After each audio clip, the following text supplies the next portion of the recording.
Oil వేసుకోవాలి. ఇప్పుడు మసాలా దినుసులు వేసుకోవాలి.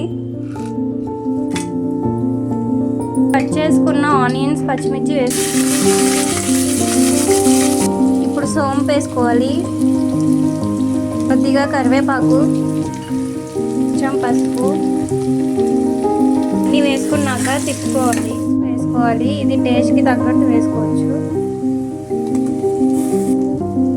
ఇప్పుడు క్లీన్ చేసి పెట్టుకున్న నాటుకోడి వేసుకోవాలి.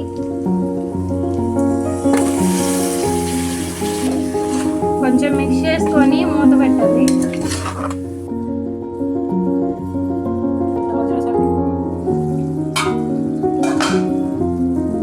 ఒక 15 మినిట్స్ ఆగాక తిప్పుకోవాలి.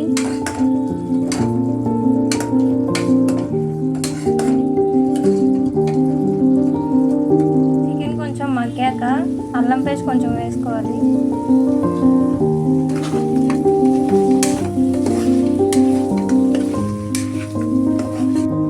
ఇప్పుడు మసాలా పేస్ట్ రెడీ చేసుకుంటున్నాం. దీనిలో వేసుకోవాల్సినవి కొబ్బరి, వెల్లుల్లి, ధనియాలు, జీలకర్ర ఇంకా సోంపు వేసుకొని మిక్సీ పట్టాలి. కొంచెం వాటర్ వేసుకోవాలి.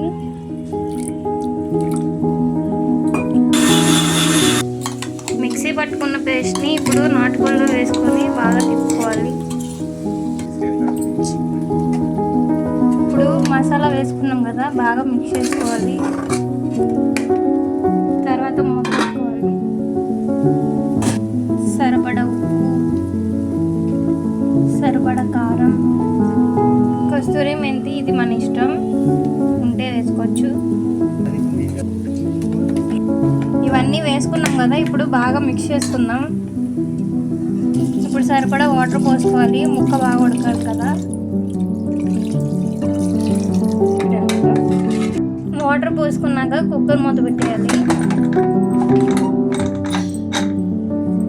3 విజిల్స్ వచ్చే వరకు ఆగండి.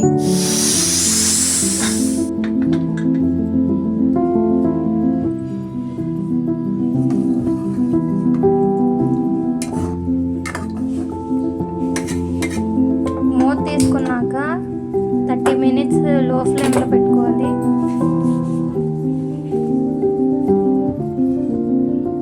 కొంచెం చికెన్ మసాలా, గరం మసాలా వేసుకోవాలి. మేము ప్యాకెట్లో వేసుకున్నాం, మీరు ఇంట్లో చేసిందైనా వాడుకోవచ్చు. ఇప్పుడు లాస్ట్లో కొత్తిమీర వేసుకోవాలి. ఇంకా స్టవ్ ఆఫ్ చేసుకోవడమే.